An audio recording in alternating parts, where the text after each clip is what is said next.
RCR presenta Aquí se habla libertad con Pedro Uruchurtu.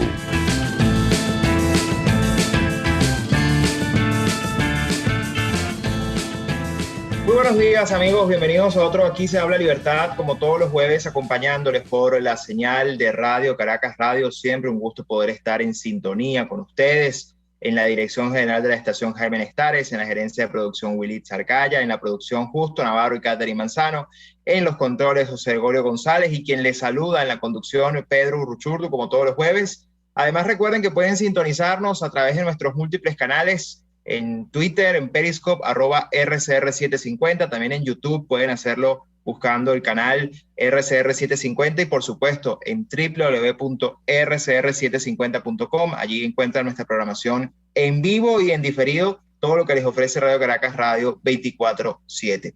Y también este programa llega, entre muchas personas que lo hacen posible, llega también gracias a Habibis Cakes. En este programa se apoya el emprendimiento venezolano honesto, y más si usted está buscando un buen postre. Si usted está buscando un buen postre, bueno, bonito y barato, variedad, buen sabor, calidad. Además, ustedes ni se imaginan la variedad que tienen de postres. Tienen que visitarlos en su página de Instagram, @habibispiso_cakes. Allí los consiguen, encuentran una múltiple variedad para sus eventos, para sus reuniones, para lo que usted quiera, porción individual, familiar, como usted lo quiera. Y además, si usted tiene una idea y quiere que ellos se la hagan realidad en un postre, pues también están listos para escucharlo. Así que síganlos en Instagram, están listos para tomar sus pedidos, y además tienen delivery, entrega a domicilio. Pueden hacerlo directamente a través de Instagram, @habibispiso_cakes.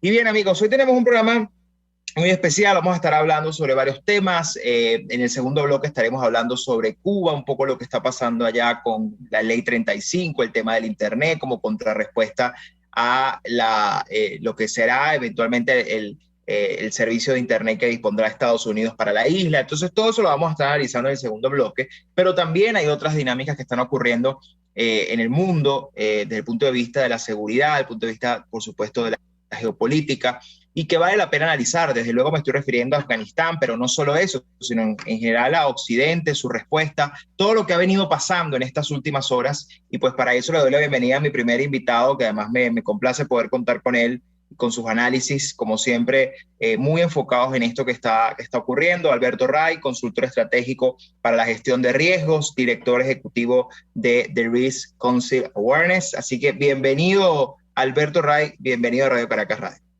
Gracias, Pedro, por la invitación. Un gusto estar contigo. No, gracias a ti, Alberto. Alberto, quiero comenzar por el tema que, como dirían por ahí, está rompiendo el celofán, ¿no? Es como el tema que todo el mundo tiene los ojos puestos ahora encima. Por un lado, por el tema humano, desde luego el drama que está ocurriendo en el aeropuerto de Kabul, todo lo que sigue ocurriendo allí, pero también por las implicaciones en lo político, en lo geopolítico, en la seguridad, en lo económico, todo lo que todavía no podemos saber que va a ocurrir, pero que uno infiere que va a ocurrir algo. Y por supuesto me refiero a Afganistán. Esto ha sido, por supuesto, la noticia probablemente del momento, lo va a seguir siendo por un buen tiempo.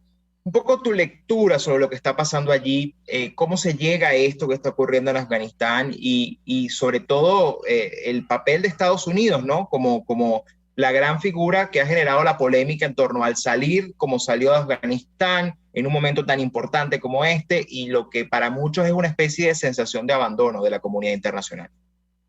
Así es, Pedro. Yo creo que es un tema clave que sirve para entender la realidad, para empezar a leer el futuro, pero también para que no olvidemos el pasado. Afganistán, algunos historiadores la han llamado el cementerio de los imperios, ¿no? Y es un nombre, yo diría que bien ganado. Afganistán, algunos lo llamarían que está enfermo de geopolítica, porque está en el medio de una zona donde ha ocurrido desde hace no cientos de años, sino miles de años, una especie de juego de tronos. Y sigue siendo eso. Es increíble. En Afganistán sigue habiendo, sobre ese espacio, sigue habiendo un tipo de juego de tronos. Afganistán intentó ser conquistada y colonizada por los ingleses en el siglo XIX 3 veces. Y las 3 veces perdieron. Después, en el siglo XX, en el medio de la Guerra Fría, hacia el final de la Guerra Fría, mejor dicho, entre los años 70, finales de los 70 y finales de los 80, la Unión Soviética intentó también en Afganistán y salió con las tablas en la cabeza, literalmente. Y ahora vemos en el siglo XXI los Estados Unidos, después de tener 20 años allí de presencia, vemos cómo salen corriendo por la puerta de atrás. Entonces, estas cosas no pasan por casualidad. Y creo que la primera gran lección es que los Estados Unidos, en este caso, a pesar de estar 20 años allí, no entendió a qué se estaba enfrentando.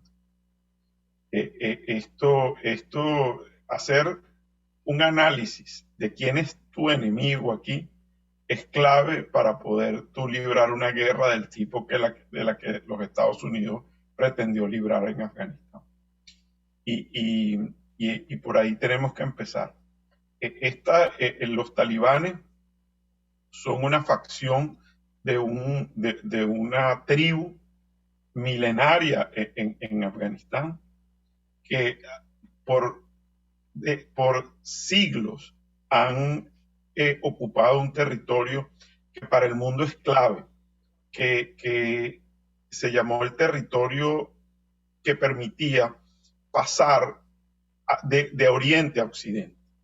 Ese territorio o ese espacio se llama el Paso Khyber. El Paso Khyber está ahí entre Pakistán y Afganistán. De hecho, Pakistán la hacen los ingleses precisamente para quitarle el Paso Khyber a Afganistán en 1947. Y lo logran relativamente. Pero al final, esta etnia o esta tribu Pashtun, que es quien ha estado allí por milenios, es de ahí de donde deriva el talibán. Y esto es una gente acostumbrada a dar la batalla contra los elementos del tiempo, contra las alturas, contra el paso de los milenios y contra los enemigos que les ha tocado enfrentar. Y siempre han salido victoriosos. Es así. Fíjate, tú mencionabas un poco el tema de Estados Unidos y el principal error que fue no haber entendido lo que significaba entrar en una guerra como lo hicieron y que se prolongó además con una inversión, bueno, millonaria, millonaria por 20 años, pero que al final no pareciera haberse traducido en un resultado político concreto. Y además, creo que lo más relevante en todo esto a la hora de intentar comprender lo que pasó allí es ese debate que existe entre, como la pugna, ¿no?, entre Occidente y Oriente, ¿no? Como, bueno, el intentar llevar una visión occidental a otro tipo de cultura, que al mismo tiempo es una excusa de muchos para guardar silencio frente a las violaciones a los derechos humanos, pero quizás son dos niveles distintos, porque obviamente lo universal de los derechos humanos, de la democracia, obviamente siempre lo va a defender, pero eso no significa que tú no debas entender a la hora de intentar exportar democracia, que comprendas, bueno, la dinámica, la historia, como tú lo mencionas, los actores y el cómo construir algo a largo plazo. ¿Qué crees tú que falló ahí en general? ¿Cuáles crees tú que son los 2 o 3 mensajes que deja esta situación de cara a, como dices tú, una salida por la puerta trasera y no lo decimos, es evidente, de lo que se supone es la primera potencia militar o el país más importante o el gran, como muchos lo han llamado, el policía del mundo, ¿no? Como una manera de referirse a Estados Unidos. ¿Qué pasó allí? Bueno, lo primero que pasó es que fue la concepción de esta guerra. Hay que recordar que la invasión a Afganistán es producto de lo que George Bush hijo declaró como la guerra contra el terror o la guerra contra el terrorismo y le dio una connotación global. Quizás la primera guerra global que se decreta en el mundo es esta.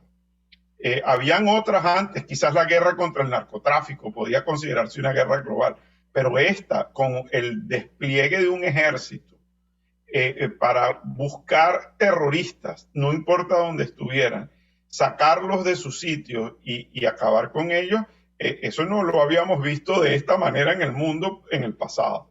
Entonces, esto es una guerra motivada por la venganza, en primer término. donde lo que menos importaba era el territorio. No importa dónde estén, yo voy a ir a buscarlos, ¿no?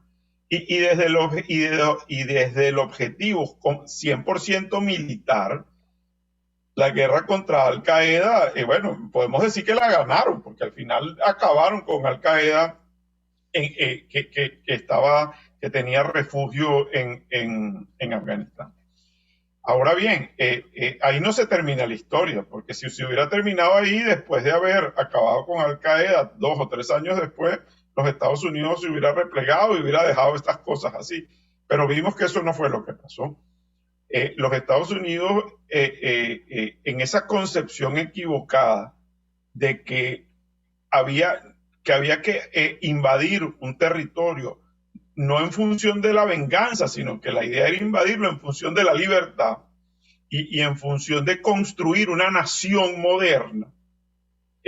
Ahí estuvo el primer error. Y el gran error es que en 20 años los Estados Unidos no pudo construir, ni siquiera ayudar a construir las bases necesarias para fundar una nación moderna en Afganistán. Y lo que estamos viendo hoy es ese resultado.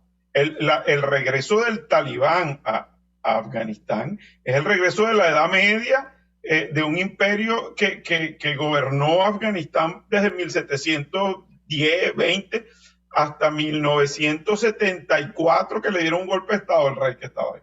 Entonces, estamos volviendo a 1700 en esta visión. Y ese fue el gran error. No entender esto, por ahí es que se ven estas consecuencias. Pero adicionalmente, no fundar una nación moderna, pero tampoco construir la narrativa correcta, Pedro, la narrativa de la victoria y la narrativa de la libertad y la narrativa de la construcción de un Estado moderno. Si alguna oportunidad tuvo Estados Unidos y sus aliados de hacer algo definitivamente en un territorio, como te digo, enfermo de geografía y de geoestrategia política allí, no lo lograron hacer o no lo quisieron hacer. El propio presidente Biden lo dijo en su alocución de hace 3 días atrás. Dijo textualmente: nosotros no fuimos a Afganistán a construir una nación. Yo creo que esa declaración es más que evidente de los resultados que estamos viendo hoy. Sí, y además envió un mensaje terrible, porque no solamente en términos de lo que fue el tiempo invertido, los recursos económicos, pero también el recurso humano. Mucha gente, muchos militares, muchos involucrados en esos 20 años se sintieron decepcionados de escuchar algo como eso, porque muchos perdieron familia, muchos perdieron compañeros, muchos perdieron cosas de sí mismos. Y la verdad es que escuchar eso pues es una terrible muestra de debilidad, y creo que además un poco tardía, porque si el objetivo al final no era ese, no tenías por qué haberlo prolongado por 20 años como ocurrió. Ahora, Alberto, me gustaría un poco tu lectura sobre qué implicaciones puede tener esto para el mundo, ¿no? Para el mundo libre, para el mundo consolidado en democracia, si lo queremos ver así, ¿no? Aunque hoy la democracia incluso es un concepto que está bastante, digamos, débil y atacado, pero ¿qué significa esto, lo que tú dices, este retroceso con una naturaleza que además seguramente buscará expandirse, que no se va a querer quedar solamente allí, que va a intentar ganar fuerza, que va a tener además recursos? Ahí queda, por ejemplo, la gran incógnita, el rol de Qatar en todo esto, que está fuertemente involucrado, el rol de Rusia, el rol de China, que además, por supuesto, están tomando partido rápidamente en esto porque les conviene. ¿Qué implicaciones tiene esto, ¿no? Para el mundo libre, al menos desde tu visión un poco ya en lo prospectivo, porque obviamente faltan muchos elementos para poder quizás dar detalles, pero ¿hacia dónde crees tú que apunta esto en un mundo que pareciera estar volteando la mirada? Sí, yo creo que ahí vale la pena detenernos a entender hacia dónde se están moviendo las fuerzas que controlan o que mueven al mundo hoy en día. Por un lado, como tú dices, China es un miembro activo ya de toda esta dinámica global. China comparte una pequeña frontera con Afganistán, pero el solo hecho de que China, días antes de todo este proceso, ya haya dicho que, bueno, que ellos están por la paz y apoyan a la iniciativa del Talibán, ya mandan un mensaje muy poderoso. Por otro lado, Afganistán comparte frontera con Irán y para bien y para mal los iraníes son vecinos y juegan un rol en todo esto.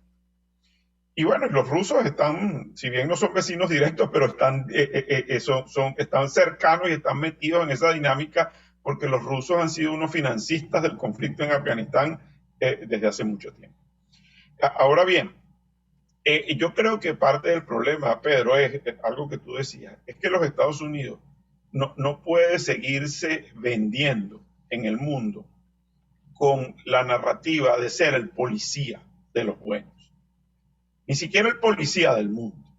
Porque esa tendencia, esa especie de destino manifiesto que siente a veces los Estados Unidos en tener que llegar a poner orden en un territorio donde hay desorden, desde allí se parte desde el fracaso.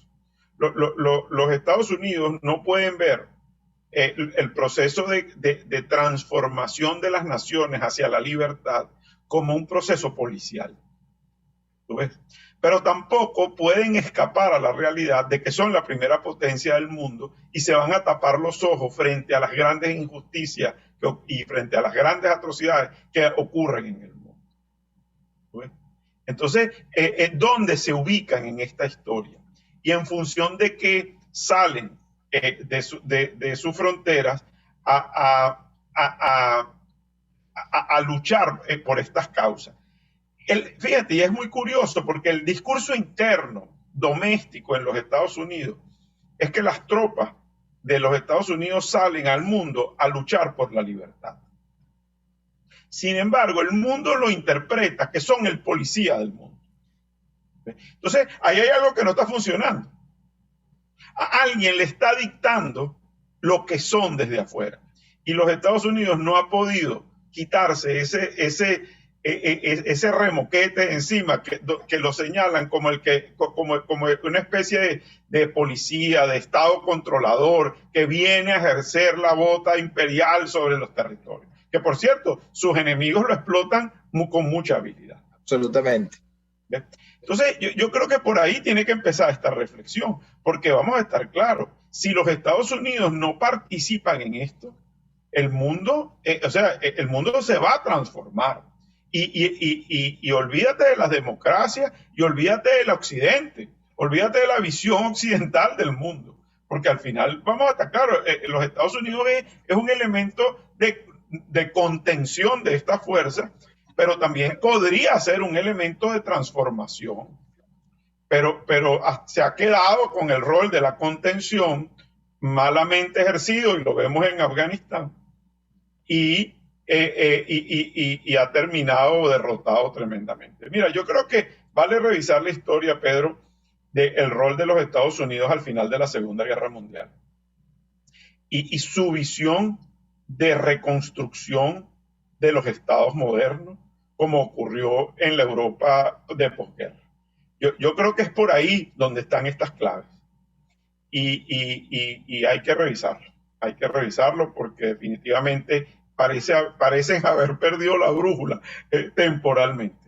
Y eso no quiere decir que haya gente en los Estados Unidos que no esté clarísima, hay gente que está muy clara con todo esto, pero a veces hay intereses ocultos e inconfesables en las mismas administraciones, en el Departamento de Estado y en una cantidad de agencias y de lobbies y de cosas que parecieran mover la brújula en otra dirección y que el mundo lo percibe como la dirección del soft power. Hoy en día Estados Unidos es visto como una potencia boba y eso es un problema. Así es, de hecho, ese concepto de soft power, que bueno, también tuvo su época del hard power y luego el smart power, que era un intento de combinar ambas, ¿no? Pero que al final hoy queda claro que están por una línea de ir por, digamos, evitar el conflicto y, como dices tú, contener. Eso me lleva inevitablemente a preguntarte, ya quizás saliendo un poco de la coyuntura de Afganistán y quedándonos con este análisis más a nivel de Occidente, más a nivel de las democracias, ¿no? y de los valores que se supone, sobre todo si partimos del hecho de que el Occidente es la cuna de los derechos humanos y pues todo lo que eso significa. Pero bueno, basta uno con ver lo que está pasando en Cuba, lo que está pasando en Nicaragua, lo que está pasando, bueno, desde luego en Venezuela ni mencionarlo, evidentemente, pero casos como recientemente el de Nicaragua, donde, bueno, Ortega sencillamente se voló a todo el mundo que se le dijera que era opositor y él va a ser casi que el candidato único de la elección presidencial, que obviamente no es una elección y todos lo sabemos por la naturaleza de su régimen. Lo que pasó en Cuba, que dentro de sus mismos reacomodos, bueno, vimos toda su capacidad de adaptación y de respuesta. Al final de cuentas, cuando uno ve esto, uno ve a los talibanes por otro lado, uno ve en general a los enemigos de la libertad y la democracia avanzando en una velocidad bastante rápida, porque obviamente la política de contención no ha funcionado, y el mejor ejemplo probablemente es Cuba. Y bueno, desde luego Venezuela. ¿Qué crees tú o cuál crees tú que debe ser el rol de Occidente en este contexto, Alberto? Porque pareciera que los malos han entendido que Occidente puede ser la cuna de los derechos humanos, que Occidente puede ser la cuna digamos, de las instituciones sólidas, la democracia, que ahí puede haber, sí, Estado de Derecho, y puede haber organismos internacionales, y puede haber cláusulas democráticas, y puede haber sanciones, y puede haber todo lo que existe que se supone es para contrarrestar la acción de los malos, pero que al final eso prácticamente no les hace nada. Y ellos están allí provocando y desafiando permanentemente a las democracias y al mundo libre. ¿Cuál crees tú que debe ser el rol? ¿Qué es lo que está fallando? ¿Por qué esta mirada tan desviada de una situación que está además atentando contra la vida de millones de personas en todo el mundo en este momento mientras hablamos, con estas prácticas autoritarias, criminales? Es decir, todo lo que se supone es la negación de Occidente. Sí, vale. Mira, primero, el poder como la naturaleza no deja espacios vacíos. Aquellos espacios que deja uno los van a ocupar irremediablemente otros. Y usualmente en estas dinámicas complejas, quienes los ocupan son fuerzas mucho más caóticas. Entonces, eso tenemos que verlo casi como un principio físico de la dinámica del mundo. Ahora, el gran tema que tú pones sobre la mesa es que, bueno, ¿y dónde está quedando Occidente aquí? ¿Dónde están sus banderas y quiénes las defienden? Y el análisis, Pedro, hay que empezarlo a hacer desde adentro. No queda la menor duda de que hay unos enemigos externos a Occidente que están explotando estas tendencias del soft power y están ocupando espacio. Eso no queda la menor duda. Pero lo que debe llamarnos a reflexión es el enemigo interno. ¿Ves? Y no me gusta usar la frase enemigo interno porque suena como en estos discursos medio extraños, ¿no? Pero llamémosle las amenazas internas, más bien. Y estas amenazas internas se cocinan desde adentro del propio Occidente. Y resulta que desde adentro del propio Occidente, en sus cunas o en sus sitios donde tradicionalmente era desde donde se ejercía el rol más importante de respeto a los derechos humanos, de libertad, de democracia y de oportunidades para el individuo y las sociedades, entonces es desde esas mismas tribunas donde hoy en día se declara en contra de todo esto. Entonces tú hoy en día, tú ves, por ejemplo, dentro del Partido Demócrata de los Estados Unidos, unos individuos y unas personas con poder que hablan en contra de Occidente de una manera, pero absolutamente olímpica y sin ninguna responsabilidad y sin ningún límite. Pero lo ves en el Parlamento Europeo, ¿entiendes? Y lo ves en una serie de gobiernos en América Latina donde de la manera más autoritaria y atroz atropellan y ejercen el poder de una forma absolutamente no democrática y nadie les pone un límite. Entonces tú dices, es que los rusos y es que los chinos y es que, bueno, obviamente los rusos y los chinos tienen su agenda, pero es que hay unas agendas internas que, óyeme, y que hasta las grandes big tech a veces, que son nacidas del más puro capitalismo, a veces se terminan inscribiendo en estas agendas del poder y de las narrativas extrañas en contra del propio Occidente. Entonces ahí es donde hay que preguntarse, mira, ¿dónde está esto realmente? ¿De dónde vienen estas fuerzas? y quiénes son los que les interesa, dónde están las motivaciones para transformar la visión occidental del mundo de adentro hacia afuera.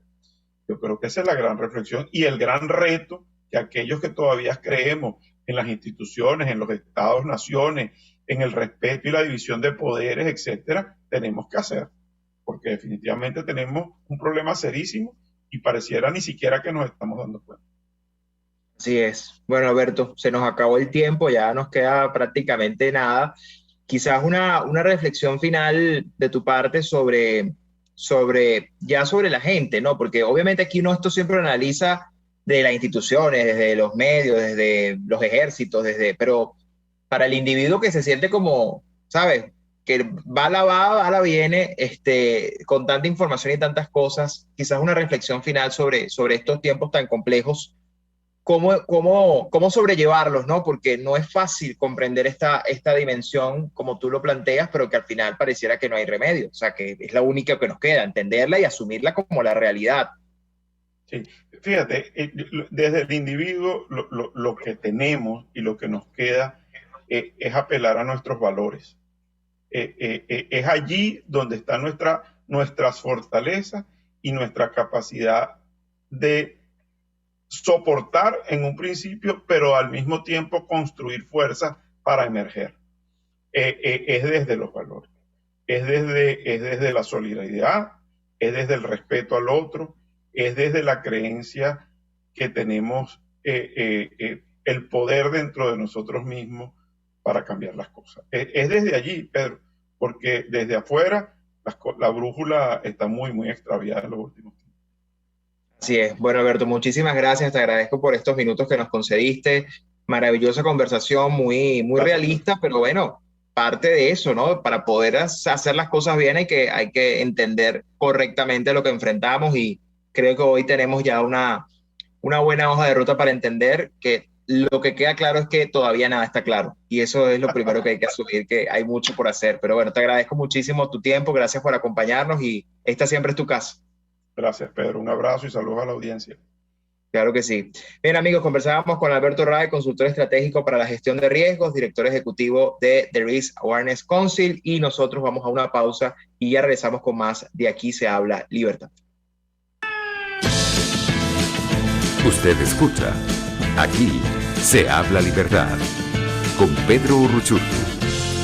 Síganos en Twitter en @RCR750, la radio que se ve.